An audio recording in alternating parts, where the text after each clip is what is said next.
welcome to this very special edition of the TooFatLardies Advent Calendar for 2020. And today we've got Richard talking about which 3 historical guests from military history he would invite over for his Christmas Eve dinner at the Lard Island dinner table. Everyone ready? The gong's about to sound and the guests will be revealed. Happy Christmas, everyone!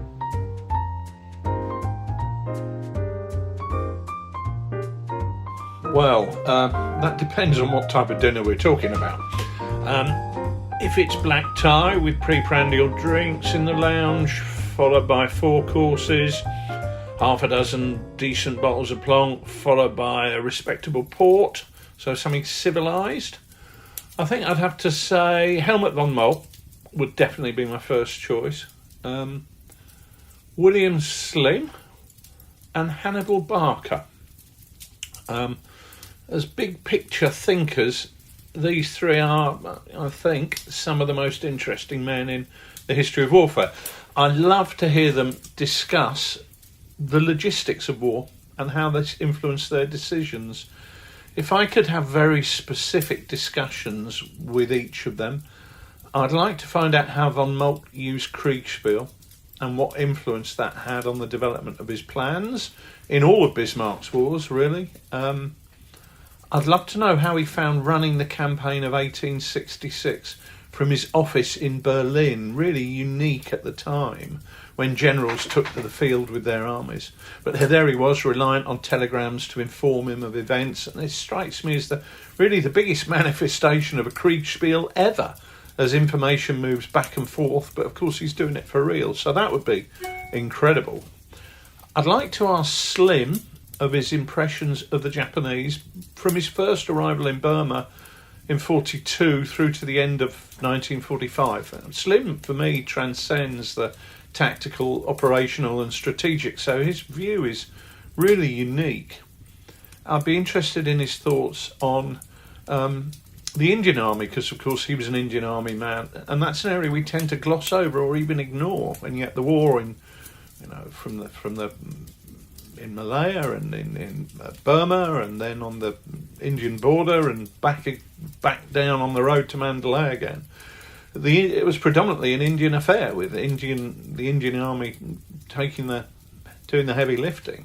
So I'd be really interested to know of his opinions of that, and I'd also be interested in his thoughts on morale and leadership and how he rebuilt the confidence of the troops serving under him. I'm a bit worried about Hannibal, if I'm honest. I'm not sure how he'd get on with a black tie when he's used to wearing the lounge curtains, but I think his table manners might be a bit off as well. What I'd really like to ask him about is how he failed to deliver the killer blow against Rome. His presence in Italy with men by hoovering up supplies, by effectively living off the land for years, should on its own have proved a significant, if not decisive, threat to Rome, cutting off the city from its supplies. Yet whilst he was able to persuade some cities, so Capua is the classic example, to join him, not enough did so. So it meant he never had enough men. I mean, there's always talk about the fact he didn't have siege engines. Well, he was there for long enough to build siege engines, so that obviously isn't the issue. But I'd also like to know how he left Italy to return to Carthage and how he recruited his new army, because that is information that we just don't have. I think overall we'd see that the 3 of them had got a lot more in common than a lot more similarities than differences. It would be interesting to hear them discuss things between them. I'd be interested to know how von Moltke and Slim would react to Hannibal and his problems, but also interested to hear Hannibal's thoughts on leadership, because that was clearly something he had by the bucket load. His men followed him way beyond the point that most mercenary troops would follow a leader.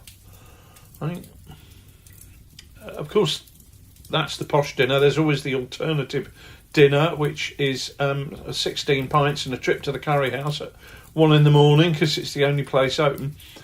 And were we going down that route, then it would be 3 very different choices. I really don't think I'd want to take Hannibal out for a shed load of beer. I think he'd be trouble. whether he's wearing the curtains or not, I think that is a man who would cause trouble in the curry house. Not that these three wouldn't. Paddy Mayne, SAS, Ireland and British Lions rugby fame. Paddy Mayne is a wild man who I think would have some fabulous stories. Mike Calvert, the Chindit leader, known for his aggression and daring, but also the fact that a man who liked to take a glass. These two are famous. The third is less well known, but to me equally interesting. A chap called Jack Poole, DSO, OBE, MC, I think. Commissioned in the Great War after school at Rugby and then on to Sandhurst.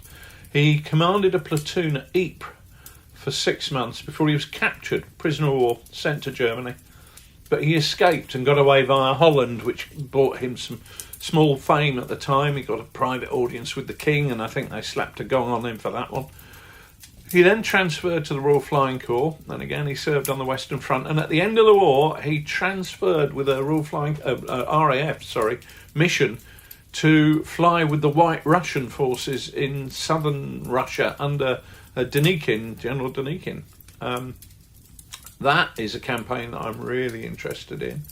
And after that, he went to the Sudan as a district officer. He ended up in southern Rhodesia running an hotel. And then in 1939, he was recalled to the colours, which I'm sure wasn't something he was particularly expecting to happen. So he returned. They put him in command of an anti-aircraft battery on a golf course for a while. And I'm sure he took advantage of the clubhouse there. But he then ended up with the Rifle Brigade in Calais in 1940, taking part in the defence of that city, which was so heroic, and again became a prisoner of war, shipped to Germany for the second time in his life. But this time he didn't escape. I think Jack at that point was in his mid-40s and past that point. Now, Jack Poole wouldn't have the seniority of the other two, but he would have a wealth of stories that I think would make for a bloody good night out. And between the three of us, I'm sure 4 of us, including me, although I wouldn't rank myself up alongside those three. But alongside those three, I'm sure we'd have a great time. I'm not sure how much I'd learn from the dinner, because I doubt if I'd be able to remember much when I woke up the following morning, if indeed I did wake up the following morning, but it would be one hell of a night.